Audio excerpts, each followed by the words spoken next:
Hello everyone. आज हम लोग ट्रिग्नोमेट्री का एप्लीकेशन करने वाले हैं और ट्रिग्नोमेट्री का एप्लीकेशन में हाइट एंड डिस्टेंस से रिलेटेड प्रॉब्लम होते हैं। ठीक है, तो इसे मैं आज इसका जो प्रॉब्लम होता है उसको सॉल्व करने के लिए हम लोग आज इसको एक ट्रिक से सॉल्व करेंगे। ठीक है, इसको ट्रिक से सॉल्व करेंगे और इसका बेसिक क्लास इसके नेक्स्ट वाले वीडियो में होगा। तो देखिए, तो कॉन्सेप्ट क्या है, अगर आपके पास सपोज ये ट्राइंगल है, ये 90 डिग्री, सपोज ये एंगल अगर 60 डिग्री होता है तो ये एंगल कितना होगा 30 डिग्री। तो हमें इन एंगल का रेशियो लिखना है। तो सबसे पहले यहाँ लिखा मैंने 30 डिग्री, ये एंगल लिखा मैंने 30, देन 60 और देन 90। उसके बाद tan 30 का वैल्यू लिखना है। tan 30 का वैल्यू होता है 1/√3। tan 60 का वैल्यू, अगर tan 30 का वैल्यू होगा 1/√3 तो देखिए अब इसे कुछ नहीं करना है, √3 को सिंपल इधर भेज देना है, इस √3 को इधर भेज देना है। तो ये हो जाएगा आपका 1, ये √3।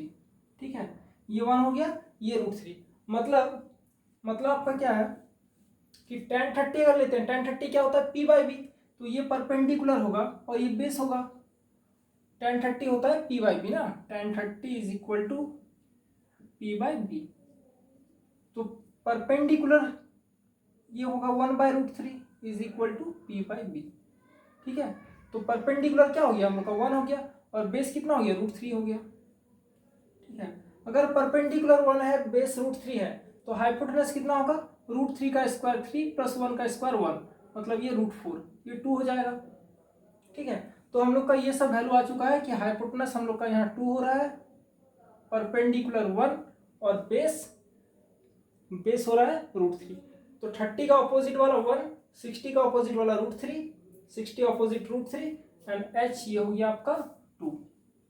ठीक है, अब सपोज इस ट्रायंगल में ए बी सी, ठीक है, तो ये 30 किसका ऑपोजिट था BC का, तो हम लोग यहाँ पर क्या लिख देंगे BC लिख देंगे। 30 का ऑपोजिट क्या था BC था, तो यहाँ लिख दिए BC। अच्छा, आप इसको ऐसे नहीं लिख के 1 क्या है BC है, यहाँ 1 है BC।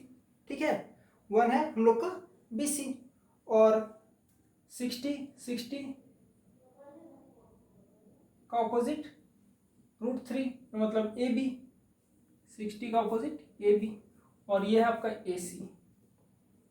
ठीक, तो यहाँ से जो रिलेशन आता है हम लोग का, देखिए इसको और इसको मल्टीप्लाई करना है और इसको मल्टीप्लाई करना है, वही सेम चीज है। tan 30 इक्वल टू AB/BC लिख रहे हैं, लेकिन इसको इस तरह से अगर करते हैं तो AB is equal to BC √3, ये आ रहा है। ये रिलेशन अगर हमें निकालना था हम लोग कैसे निकालते हैं, हम लोग फॉर्मूला बैठा, ये रिलेशन अगर हम लोग को लाना था AB इक्वल टू BC √3, हम लोग कैसे करते हैं इसको, बेसिक से हम लोग बैठाते tan 30 is equal to BC/AB, फिर यहाँ लिखते हैं 1/√3 इज इक्वल टू BC/AB।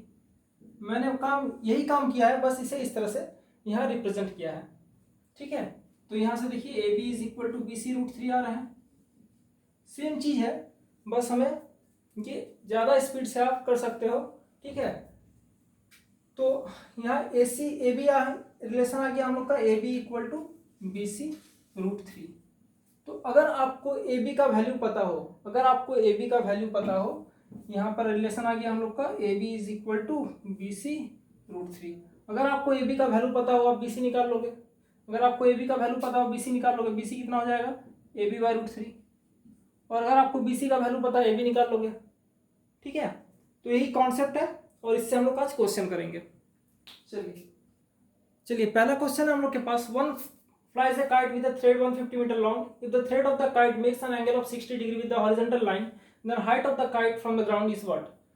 तो यहाँ पर हम लोग का क्वेश्चन है, सबसे पहले इसका हम लोग डायग्राम बनाते हैं। एक थ्रेड है जो कि 150 मीटर लॉन्ग है और ये 60 डिग्री एंगल बना रहा है हॉरिजॉन्टल के साथ, और काइट का हाइट है, then the height of the kite from the ground is what, ये हम लोग को निकालने बोल रहा है। मतलब हम लोग मान लेते हैं कि h हाइट पे हम लोग कोई काइट उड़ा रहे हैं और ये हॉरिजॉन्टल के साथ कितना एंगल बना रहा है 60 डिग्री, ये हम लोग का हॉरिजॉन्टल हो गया, इसके साथ बना रहा है 60 डिग्री, ये 90 होगा। ठीक है, परपेंडिकुलर होगा, तो ये A हो गया, ये B हो गया और ये C मान लेते हैं, और ये 150 मीटर लेंथ का दिया हुआ है। ठीक है, तो सबसे पहले यहाँ 60 दिया हुआ है, यहाँ लिख देते हैं 60। नेक्स्ट ये कितना हो जाएगा, 30 हो जाएगा, 30 और एक है 90, ठीक है। तो tan 60 इक्वल टू √3 होता है। यहाँ हम लोग लिखते हैं 30 डिग्री, यहाँ 60 डिग्री और ये 90 डिग्री, ठीक है। tan 30 इक्वल टू होता है 1/√3, तो हम लोग यहाँ पर क्या लिखेंगे 1/√3 और √3 इधर आ गया। और tan 90 का वैल्यू यहाँ पर मैंने बताया था कि अगर p होगा 30 का ऑपोजिट हो गया आपका 1 यूनिट और 60 का ऑपोजिट हो गया √3 यूनिट। तो ये वाला कितना होगा, b वैल्यू ये हो जाएगा 2। ये जो h होगा ये √3 स्क्वायर प्लस 1 स्क्वायर मीन्स 3 + 1 ये 2 आ जाएगा, ठीक है। तो हम लोग क्या देख रहे हैं, हमें तो मल्टीप्लाई करना था ना, और यहाँ लिख देते हैं 1 क्या है BC के साथ है और √3 किसके साथ है, AB के साथ है, और ये किसके साथ है, AC के साथ है। चलिए यहाँ तक क्लियर है। तो हम लोग क्या लिखे थे, AB × 1 AB is equal to BC × √3 is equal to BC × √3, ये हो गया, ठीक है। तो सिंपल आप देख रहे हो AC का जो लेंथ है वो पता है हम लोग को, AC का लेंथ 150 मीटर ये गिवन है, ठीक है। AC इक्वल टू 150 मीटर दिया है, मतलब क्या है 2 यूनिट का वैल्यू 150 मीटर है। यहाँ पर 2 यूनिट का वैल्यू कितना है 150 मीटर, ठीक है। तो 1 यूनिट का वैल्यू कितना हो जाएगा 75 मीटर हो जाएगा। 1 यूनिट का वैल्यू हो जाएगा 75, कैसे करके हुआ 150/2 कर दिए, तो ये 75 मीटर हो गया, ठीक है। अब 1 यूनिट का वैल्यू अगर 75 है तो यहाँ पे जो BC है, BC का कितना यूनिट है 1 यूनिट है, तो ये वाला वैल्यू भी कितना हो जाएगा 75 हो जाएगा। और ये वैल्यू कितना है √3, मतलब ये वैल्यू हो जाएगा आपका 75/√3। हमें निकालना क्या था, हमें निकालना था AB। तो AB आप ऐसे ही देख रहे हो यहाँ से निकल गया 75/√3, नहीं तो आप यहाँ पुट भी कर सकते हो, यहाँ पुट भी कर सकते हो, ठीक है। अगर यहाँ पुट करते हैं तो BC यहाँ पर क्या था, BC का वैल्यू कितना था 75, 1 था ना 1 यूनिट, तो BC 1 यूनिट था, तो यहाँ पर 75/√3 ये AB। तो आप चाहे तो पहले वाले मेथड से डायरेक्ट बना लो या इस वाले मेथड से बना लो, ये डायरेक्ट आंसर आ गया हम लोग का 75/√3। तो नेक्स्ट क्वेश्चन है हम लोग के पास, if the angle of elevation of the sun changes from 30 to 45 degree, the length of the shadow of the pillar decreases by 20 metre, then the height of the pillar is what. तो यहाँ पर जो shadow का length है, ठीक है, shadow कौन सा है, ये अगर पिलर होगा तो ये शैडो है, ठीक है। मान लेते हैं ये वाला डिस्टेंस यहाँ से यहाँ तक x है, ठीक है, यहाँ से यहाँ तक x है।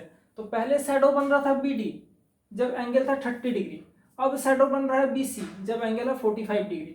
तो शैडो का जो लेंथ है वो कितना से डिक्रीज हो गया है 20 मीटर से डिक्रीज हो गया है, ठीक है, 20 मीटर से डिक्रीज हो गया, क्वेश्चन में बोला गया है। तो यहाँ 20 मीटर लिख देते हैं हम लोग, यहाँ 20 मीटर, यही तो डिक्रीज इन लेंथ है, तो ये 20 मीटर हो गया। मान लेते हैं BC का जो लेंथ है वो कितना है हम लोग के पास x है, ठीक है। तो लेट BC = x, वो लिख लीजिएगा आप लोग। तो हम लोग को क्या करना है, पहले हम लोग इन ट्राइंगल ABC, ये ABC है, ये 45, तो ये एंगल भी कितना होगा 45 होगा। तो यहाँ लिख देते हैं 45 degree, 45 degree and 90 degree. tan 45 1, ये भी 1, अगर ये 1 होता है तो ये भी 1 हो जाएगा, ठीक है। और ये √2 हो जाएगा, क्योंकि 1 + 1 √1 + 1 2 होगा। हाइपोटेनस कितना होगा AC 2 होगा। 45 यहाँ पर कितना है 45 का ऑपोजिट यहाँ BC, और फिर ये आपका 1 का ऑपोजिट यहाँ AB, और ये तो AC है, ठीक है। तो यहाँ से देख रहे हैं कि AB और BC दोनों का रेशियो क्या है, सेम है। AB और BC दोनों का रेशियो क्या है, सेम है। तो AB = BC हम लोग का यहाँ से AB = BC = X, ये पहला कंक्लूजन निकला। दूसरा, दो ट्रायंगल है तो दो बार लगाना पड़ेगा हम लोग को, यही सेम चीज। इन ट्रायंगल ABD में हम लोग क्या देख रहे हैं, एक है 30 डिग्री, तो दूसरा ये वाला पूरा एंगल हो जाएगा 60 डिग्री, 60 डिग्री लिख देते हैं, और ये एंगल हो जाएगा 90 डिग्री, ठीक है। ये हो जाएगा 1, ये √3, तो ये 2, ये हम लोग प्रीवियस मैथ में कर चुके हैं। तो 1 √3 और 2 हो गया। अब 1 का ऑपोजिट क्या है, 1 का ऑपोजिट है BD, 1 का ऑपोजिट है B, अच्छा 1 का ऑपोजिट, सॉरी 1 किसके साथ है, AB के साथ है ना, 1 यहाँ AB, ये AB है, और ये पूरा x + 20 हो जाएगा, x + 20 है, ठीक है। और ये तो 2 है, इसको ऐसे रहने देंगे। तो हम लोग क्या करते हैं, मल्टीप्लाई करते हैं, क्रॉस मल्टीप्लाई, क्रॉस मल्टीप्लाई कर दिया तो √3 टाइम्स ए बी, यहाँ से आया हम लोग का √3 times A B is equal to x plus 20, ठीक है। तो यहाँ से हम लोग का रिलेशन आ गया क्या, ये रिलेशन आ गया।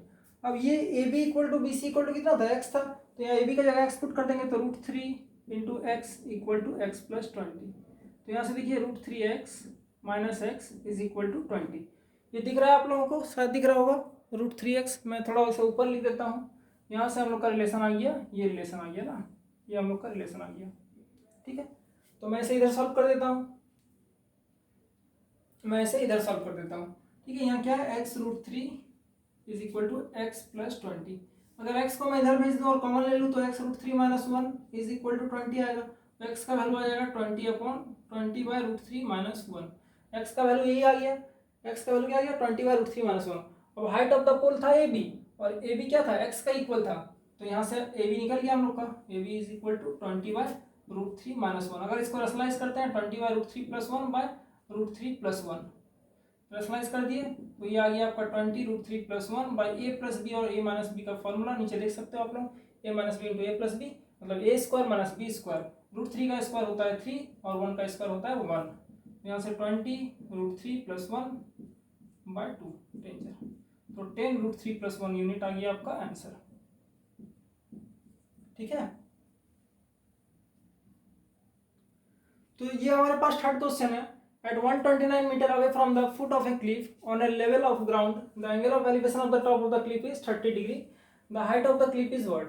तो एक हम लोग के पास क्लिफ है, मान लेते हैं ये क्लिफ है, ठीक है, और 129 metre away from the foot of the cliff, ये फुट ऑफ द क्लिफ है, इससे 129 मीटर अवे, इससे 129 मीटर अवे मान लेते हैं कोई भी पॉइंट P है, और ये ए बी हम लोग का क्या है, ए सी है हम लोग का suppose Cliff. The top of the cliff, angle of elevation of the top of the cliff is 30 degree, तो ये हम लोग का है 30 डिग्री, ये हम लोग का 30 डिग्री है। The height of the cliff is what? Height of the cliff मतलब हमसे AC पूछ रहा है, ठीक है, हम लोग से AC पूछ रहा है। ये 90 होगा, ये 60 होगा, यही है। तो आप सिंपल लिख दो यहाँ पर 30, यहाँ 60 और यहाँ 90। 30 लिख दिया, 60 लिख दिया और 90 लिख दिया। अब 1030 का वैल्यू 1/√3, ये 1 होगा, ये √3 होगा, ठीक है, और ये कितना हो जाएगा, ये हो जाएगा 2। निकाला था हमने 1 square plus 3 square, √1 square plus √3 square, √4 का वैल्यू होता है 2। अच्छा, ये वाला वैल्यू किसको रिप्रेजेंट कर रहा है, तो 1030 मतलब ये 1 होगा, 1 यूनिट निकला, 60 मतलब ये √3 यूनिट निकला, और ये 2 यूनिट निकला, ठीक है। तो अब यहाँ पर देख रहे हो, ये 30 का ऑपोजिट मतलब 30 का ऑपोजिट मतलब AC, ये √3, 60 का ऑपोजिट PC, और ये जो बचा हम लोग का AP। तो हम लोग ने क्या किया था, PC into 1 is equal to AC √3, यही था। तो PC वैल्यू पता है 129 और AC हम लोग को निकालना है, तो यहाँ से देखिए वैल्यू आ गया हम लोग का, वैल्यू कितना आया, वैल्यू आया हम लोग का 129/√3 इज इक्वल टू AC। ये सिंपल है, 129/√3 हम लोग का वैल्यू आ गया। तो इसको अगर रेशनलाइज करते हैं तो √3 मल्टीप्लाई न्यूमरेटर डिनोमिनेटर से, तो ये 129√3/3 √3 इंटू 3 हो गया, ये 3 4 12 3 3 9 कैंसिल हो गया, 43√3 हम लोग का आंसर मीटर, ठीक है।